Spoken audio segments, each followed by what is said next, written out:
जय जगन्नाथ सांग मैंने आज वीडियो को आपण मानक स्वागत करछि। भोजी पे परिबा सब किना हे जाइथिला, भोजी बंद हे गला। एबे आलू टमाटो कोन करबी मु ए चिंता करछि। टमाटो भाबुजी जो माने भोजी खाइ आसना तांग पाखु गोटारे पठेबी ना खट्टा करके पठेबी भाबी मु बसछि। जहा गोटे स्थिर करके करबी ओ टमाटो एमती खराब हे जिवो, आलूटा होय तो रहि जिवो। टमाटा कण रहबो सकाळ सकाळ माउसी हमर नै के आसला फूल। माउसी रो सब दिन काम फूल जोड़ी जेमती हेले देकी जिवो।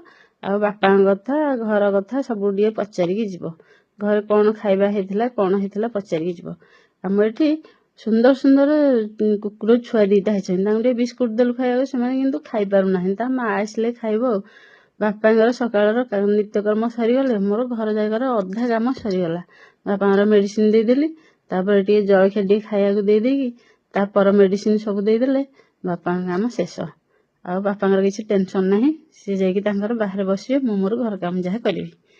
दादा आज आसते घर को बसिकी कथा हो।